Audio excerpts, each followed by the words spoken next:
Welcome back to our continuing series on Pirkei Avot. We're into chapter 3.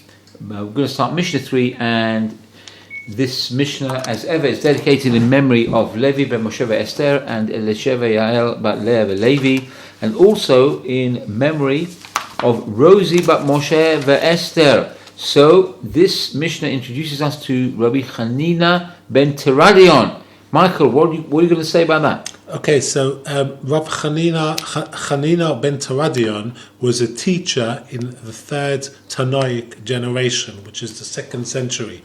He was a contemporary of Elazar ben Parata and of Chalafta, together with whom he established certain ritual rules. He was one of the 10 martyrs, as we mentioned in the last episode, murdered by the Romans for ignoring the ban on teaching Torah. He lived in a place called Siknin, where he directed religious affairs as well as a school. The school later became to be numbered amongst the most distinguished academies, with reference to which a Brisa says, and I quote, the saying that which is altogether just shall you follow, end quote, may be construed, follow the sages in their respective academies, follow Rabbi Hanina ben Teradion in Siknim. Rav Hanina administered the communal charity funds, and he was so scrupulous that when in office, that once he had money of his own that he had designated for personal use on Purim, and it accidentally got mixed up with the charity's funds. He distributed the whole amount amongst the poor rather than try and sort it out and take more for himself. Elazar ben Yaakov II so admired Hanina's honesty that he remarked, no one ought to contribute to the charity treasury unless its administrator is like Rav Hanina ben Teradion. Comparatively few halachot are preserved from him. Rav Hanina ingeniously proved that the Shekhinah rests on those who study law, as we're about to learn in this Mishnah. So what about his martyrdom? During the Hadrianic persecutions, decrees were promulgated imposing the most rigorous penalties on the observers of the Jewish law, and especially upon those who occupied themselves with the promulgation of that law. Nevertheless, Rav Hanania conscientiously followed his chosen profession. He convened public assemblies and taught Torah in the face of this Roman kind of opposition. Once he visited Yosef ben Kizma, who advised extreme caution, with the Romans, if not even submission. The Rav Hanina said. Yosef ben Kizma said, Hanina, my brother, seest thou not that this Roman people is upheld by Hashem himself? It has destroyed his house and burnt his temple, slaughtered his faithful, and exterminated his nobles, yet it prospers. In spite of this, I hear that you occupy yourself with Torah, even calling assemblies and holding the scroll, the Torah before you. To all this, Hanina replied, heaven will have mercy on us. So he places faith in Hashem, and he was headstrong with his commitment to the Torah. So Yosef ben Kizma became impatient upon hearing this and rejoined and said, I am talking logic, and to you all my arguments you answer, heaven will have mercy on us. I should not be surprised if they burnt you together with the scroll. End quote. Shortly afterwards, Hanina was arrested at a public assembly whilst teaching with a Torah scroll before him. Asked why he disregarded the imperial edict, he frankly answered, I do as my God commands me. For this, he and his wife were condemned to death and their daughter to degradation. I think she was raped and forced into prostitution. His death was terrible. He was wrapped in the Torah scroll. He was placed on a pyre of green brush. Fire was set to it, and wet wool was placed on his chest to prolong the agonies of death. His daughter cried out, woe is me that I should see you under such terrible circumstances. Hanina serenely replied, I should indeed despair were I alone burned. But since the Torah, the scroll of the Torah, is burning with me, the power that will avenge the offense against the law will also avenge the offense against me. His disciples asked,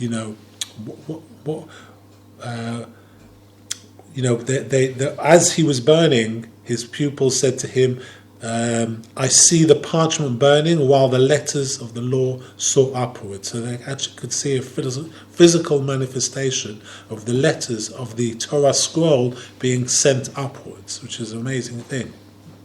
They also called out to him, his disciples called out to him and said, open your mouth, that the fire may enter, and the sooner put an end to your sufferings. This was the advice of his pupils. But Rav Chanina replied, it is best that Hashem, who has given me my soul, should also take it away. No man may hasten my death. Thereupon the executioner removed the wool and fanned the flames, thus accelerating his death. But in doing so, the flames also caught this Roman, and he burned to death as well. It is also reported that upon hearing a sentence, Rav Hanania quoted from the Torah in Deuteronomy 32:4, and I quote, he is the rock, his work is perfect, for all his ways are judgments. While his wife quoted the next verse from Yirmiyahu 32:19, a God of truth and without iniquity, just and right is he. And his daughter also cited and said, great in counsel and mighty in work, for your eyes are open upon all the ways of the Son of Man, to give everyone according to his ways and according to the fruit of his doings. So terrible, terrible ending for Rav Chanina, and also beautiful words from his children and his wife. So what does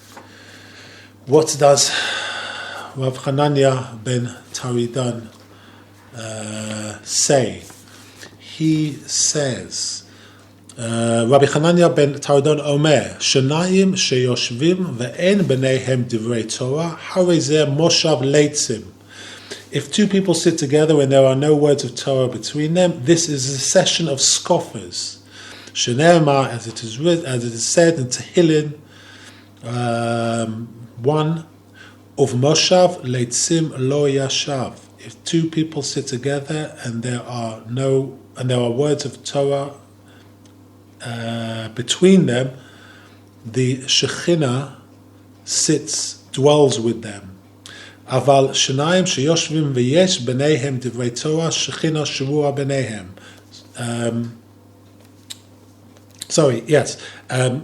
Shneimar, as it is written in Malachi, as nivru yirei Hashem ish el re'ehu vayak shev Hashem vayishma v'yechatev sefer zichron lefanav lirei Hashem uloch shvei shmo.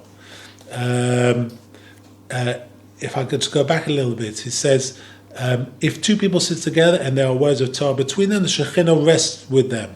And it also says, then those who revere Hashem spoke to one another. Hashem listened and heard, and a book of remembrance was written before him for those who revere Hashem and meditate about his name. And the Mishna continues, En li ela shnayim. I would only know this about two people, menayin she'afilu echad sheyoshev v'yosek b'Torah. How is it derived that the Hashem sets a reward for even one who sits and involves himself in Torah? She'akadosh Baruch Hu kovea lo schar shene'emar en echa yeshev badad vayidom ki natal alav. How is it derived that the Hashem sets a reward for even one person who involves himself in Torah study? It says in Eicha 3:28, let him sit alone and be still, for it was set upon him. So just to review that, Rav Hanania ben Teradion claims or says that when two people sit together, the Shekhinah descends and rests with them. He also says before that if two people sit and they don't have any concepts discussed about Torah, then it is almost like a session of scoffers or waste of time. So let's look at some of the commentary on this. Rav Chaim of Volozhin comments on the concept of two people sitting together, the Shekhinah descends. If each one is studying alone, they are still considered scoffers, for each one implicitly maligns the other's abilities and presumes that nothing can be gained by discussing the topic together. So he's saying that if two people are in the same room and they don't enjoin their studying, it is considered not derogatory, but they are considered the scoffers because they implicitly assume that they have nothing to teach each other. Because sometimes the connection of two people, there can be some sort of influence from Hashem into their thoughts. When you discuss something, an open subjects, each one can gain something from each other's insights. And sometimes just being opposite somebody gives you a sort of interrogative attitude towards the things you're discussing. And what does Rav Chaim also talk about? We're talking about when you speak about Torah. He says the word nidvaru is a causative verb, as each one causes the other to speak. When a discussion commences with the goal of arriving at the truth, each person listens carefully to what his fellow says in order to comprehend the material. At the conclusion of the session, each one will say both his own ideas and those of his fellows. In this manner, the final explanation will be a synthesis of both of their ideas. The Midrash concludes that the reward for this behavior is that Hashem will accept their prayers. As the verse concludes, Hashem listened and heard.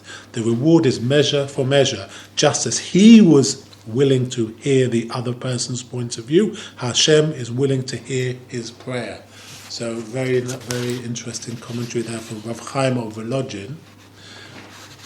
And let's look at what Rambam says about this particular Mishnah. He says, his proof that any session where they did not speak words of Torah is called a session of scorners is from the end of the verse where he states, but in Psalms 1 verse 2, but rather the Torah of the Lord, etc. As if he had said that because his desire was in the Torah of the Lord. He axiomatically did not sit in the session of scorners within which there is no Torah of the Lord. And what does it say about from where is the proof that even when there is only one person sitting, that he is given a reward? In the first chapter of Brachot, Daf 6 Amud Aleph, it states in this language, and wherefrom is it derived that one who sits and engaged in Torah study, the divine presence is with him, as it is stated, in every place where I cause my name to be mentioned, I will come to you and bless you. That we learn from Exodus 20:21. Since even one, was it necessary to say two? So why is it necessary? Even if you rewarded it was one, why is it mentioned two? It should be a kal v'chomer. With two, their words are written in the book of remembrance. With one, his words are not written in a book of remembrance. And since even two, was it necessary to say three? Lest you say that judgment is merely peace and that divine presence does not come. Instead, we understand that sitting in judgment is also Torah. And since even three, was it necessary to say 10? With 10, the divine presence precedes them. That and the explanation of he is silent, Vayidom, is being from the hidden speech, is from a still, demama, a small voice. And from this did Onkelos in Aramaic translation explain, and Aharon was silent, and Aharon praised. Vayidom Aaron. That's when, from Parashat Acharemot Kloshim, when his sons died in front of his face, in front of his eyes. So, what does Tosfot Yom Tov comment on when two people are together and they don't discuss Torah? It is considered the gathering of scoffers. He says, for there can be no greater scoffer than one who is told that as many gold coins as he can count out of a pile in an hour will be his, and he sits idly. He certainly scoffs at the gold coins and disdains them. So he is like he who idles instead of studying Torah. Since he knows the great reward for its study, he must simply be a scoffer. This is the meaning of the Tana's saying in Avot 6:2, which we'll come to one day, woe unto the people on account of the insult to Torah. The Tana calls abandoning Torah insulting the Torah. So is also Midrash Shmuel in the name of Chassid Ya'avetz. He also focuses on the phrase, and there was no Torah among them. He explains that even though each of them individually is studying Torah, there is no Torah among them, i.e. they do not discuss together. This is solely because each one thinks nothing of learning of the other and feels there would be nothing to gain from joint study. Such people are certainly scoffers, even if no words of mockery come out their mouths. So it's very interesting. It's like implicit in their... when they learn bichidut, there's two people that each one learn their own thing. They don't have conversation in Torah together. It just shows like, my Torah is important, and I'm sure yours is, but I've got my own cheshbon. I don't need to discuss it with you. But it's strength in numbers, and it's when two or more people learn Torah together. They're so much more than the sum of their parts. I think that's what, to me at least, that's what the Mishna is telling me. Yeah. Okay, that's absolutely fantastic. Thank you, Michael. Next time we convene, we're going to give the Mishna from Rabbi Shimon Bar Yochai. Bezrat Hashem, and until then, have a wonderful and blessed week, and we'll see you very soon. Please God.